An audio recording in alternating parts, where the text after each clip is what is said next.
فجر کی نماز کے بعد جب حضرت اپنے آگے سفر فرمانا شروع فرمایا تو یہ کھڑے ہو گئے کہ بابا رات کو جو بارش ہوئی تھی اس سے ہمارے مٹی کے برتن پھر مٹی ہو گئے دوبارہ.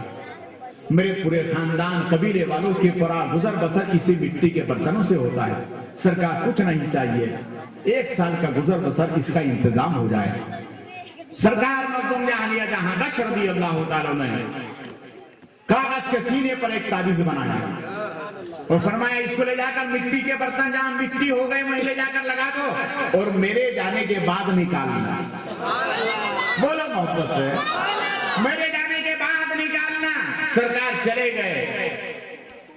ان کی اہلیہ نے, عورتیں چونکہ لالچی بھی ہوتی, میری ماں بہنیں بیٹھی ہوئی ادب کے ساتھ بول رہا ہے, ان کی بیوی نے کہا جلدی کرو نا, جانے والے کا جو تیور ہے بتانا یہ اللہ والا ہے اور اللہ والے کے قدم میں اللہ نے برکت عطا فرمائی ہے. کا رکو نا, تھوڑی دیر کے بعد نکالتے ہیں. اس کے بعد مٹی صاف کی, اندر سے ایک برتن نکالا. عادت ہوتی ہے نا یوں کرنے کی, یوں کر کے جو دیکھا تو سونا. بولو محبت سے, کیا نکلا؟ سونا. ان کی بیوی نے کہا جب ایک ہو سکتا ہے تو دوسرا بھی ہوگا. جب 2 برتن سونے کے نکلے تو دور سے ایک خاتون کھڑی تھی, انہوں نے کہا کیا تم بھی سوچ رہے ہو جب ولی ایک کو سونا بنا سکتا ہے تو سب کو بنا سکتا ہے. پوری مٹی. کلمہ پڑھنے کے بعد کہا اے مختوم جہانیہ تمہاری عظمتوں کو سلام. جب تمہارے قلم میں اللہ سونا بنا سکتا ہے تو تمہاری محبت میں اللہ دل کو بھی سونا بنا سکتا ہے.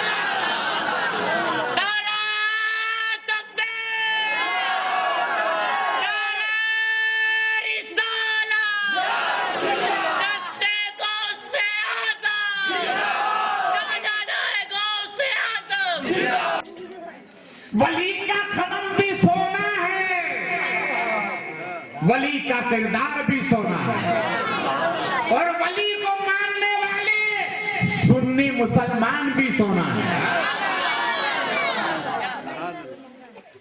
غوث اعظم رضی اللہ تعالیٰ عنہ واعظ فرمایا.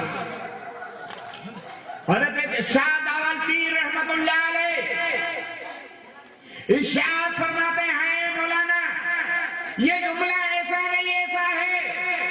مولانا ماننے کے لیے تیار نہیں تو یہ جلال میں آ گیا. کا سنا جن کی یہ حدیث پاک ہے انہی سے اقرار نہ کرا لوں کہ یہ ایسا نہیں ایسا ہے. فرمایا مولانا آنکھیں بند کرو. آنکھیں بند کی. کہا آنکھیں کھولو. آنکھیں کھولی ہے تو کیا دیکھتے ہیں؟ سامنے سرکار جلوگر ہیں اور ارشاد فرماتے ہیں مولانا جو توکل بول رہا ہے وہ برابر ہے.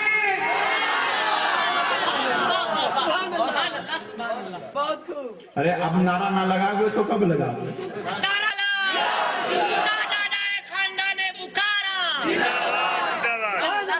اس منوے میں ایک ہی نوجوان ہے, پیچھے والے کوئی نہیں ہے اس میں.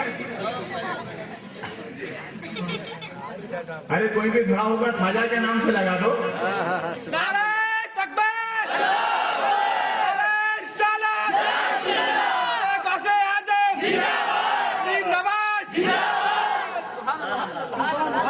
پانی میں جو پرندے تھے وہ عرض کرتے مولا یہ آواز کس کی ہے؟ رب ارشاد فرماتا ہے میرے علی کی. کیا ہوا ہے؟ ایسا نعرہ لگا دو کہ گنبد خضرا سے آواز پہنچتی ہوئی نظر آئے. تو آواز آئے یہ کوئی اور نہیں بول رہا ہے, بھیرمال کا میرا غلام بول رہا ہے.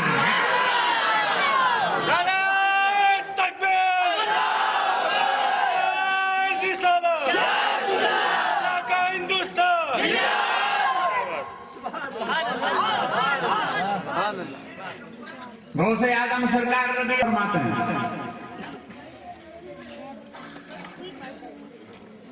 میرے غلاموں جب بھی خدا سے مانگو تو میرا نام لے کر مانگو. کسی نے سوال کیا حضور مانگا تو کہا میرا رب بڑا کریم ہے, اس نے مجھے بڑی عظمت عطا فرمائی ہے. اگر میرے نام کے وسیلے سے مانگو گے میرا رب تمہیں ضرور عطا فرمائے گا۔ جب غوث اعظم کا نام اللہ کو اتنا پیارا ہے تو نبی کا نام کتنا پیارا ہوگا۔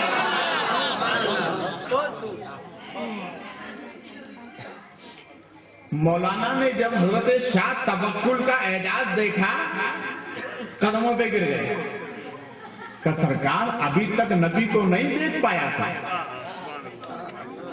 اتنی زندگی ہو گئی پڑھتے اور پڑھاتے ہوئے، ابھی تک نبی کو دیکھ نہیں پایا تھا، آپ کے صدقے میں دیکھ لیا کہ سرکار پوری زندگی میں حدیث پڑھاتا رہا، نبی کو نہ دیکھا، مگر آپ نے جو آج دکھایا یہ کیا ہے؟ ارشاد فرماتے ہیں مولانا یہ کال اور یہ ولی کا حال، پوری زندگی پڑھاتے رہے وہ کال ہے، اور ایک لمحے میں جو نبی کو دیکھا ہے یہ ولی کا حال ہے۔ کال کا تعلق زبان سے ہے اور دل کا اور حال کا تعلق دل سے ہے۔ کس سے ہے؟ بولو محبت سے، دل سے۔ غوث اعظم رضی اللہ تعالیٰ عنہ ایک جنازہ آپ کی بارگاہ میں لایا گیا، پہچانے غوث اعظم کی عظمت، کیسے محسن ہیں ہمارے غوث اعظم، ولی کی کرامت کے منکر آج کے نہیں ہیں، غوث اعظم کی زمانے میں بھی لوگ تھے۔ جب غوث اعظم کی کرامتوں کا شورا ہوا دشمن بن گئی۔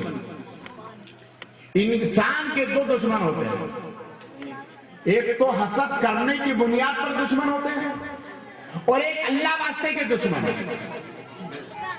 ایک اللہ واسطے کے، تو یہ آدمی کیوں ترقی کر رہا ہے، یہ آگے کیوں بڑھ رہا ہے؟ اللہ واسطے کے دشمن ہیں۔ تو وہ اللہ واسطے کے دشمن تھے کہ غوث اعظم کی کرامتوں کا شورا ہو رہا ہے، غوث اعظم کو اللہ نے اتنا انعام عطا فرمایا، غوث اعظم تمام ولیوں کے ولی، اللہ نے وہی مرتبہ آپ کو عطا فرمایا، یہ حاسدین کی جماعت تیار ہوئی۔ انہوں نے ایک نوجوان کو تیار کیا، کیا سنو، غوث اعظم سرکار مردوں کو زندہ کرتا ہے، آج ان کا امتحان لینا۔ ایک نوجوان کو جنازے پہ لیٹا دیا، اوپر سے کفن وغیرہ سب باندھ کر کے جیسا مردہ لیٹا دیا، اور کہا ہم غوث پاک کے بارگاہ میں لے کر جائیں گے، اور اسے کہیں نماز جنازہ پڑھا دو۔ جو پڑھانے کے لیے کھڑے ہوں گے تو ہم کہیں گے لو مردے کو تو بتاتے ہو کہ وہ زندہ ہے اور تمہارے سامنے جو لیٹا ہے اسے نہیں معلوم۔ ہم ان کا مذاق اڑائیں گے، تالیاں اڑائیں گے۔ غوث اعظم رضی اللہ تعالیٰ عنہ ان حاسدین کی جماعت نے اس نوجوان کو تیار کر کے گہوارے میں لے جا کر غوث اعظم کی خدمت میں لائے گئے اور عرض کرتے حضور آپ اللہ کے ولی ہیں، آپ اللہ کے برگزیدہ بندے، یہ گناہگار ہے مرنے والا، آپ نماز جنازہ پڑھا دیں اس کی بخشش ہو جائے گی۔ ایک طرف حسد کر رہا ہے، دوسری طرف اس طرح سے کہتا ٹھیک ہے چلیے، سب تیار ہوئے، غوث اعظم آگے تشریف لے گئے۔ نیت باندھنے سے پہلے جب غوث اعظم نے جنازے کی طرف دیکھا تو کیا دیکھا کہ لیٹنے والا زندہ ہے، لیٹنے والا زندہ ہے۔ تو آپ نے فرمایا کہ بھئی اس کا ولی کون، اس کا وارث کون ہے؟ تو پیچھے تھا، باپ پیچھے کھڑا تھا اور اشارہ کرتا پڑھا دو جیسے آج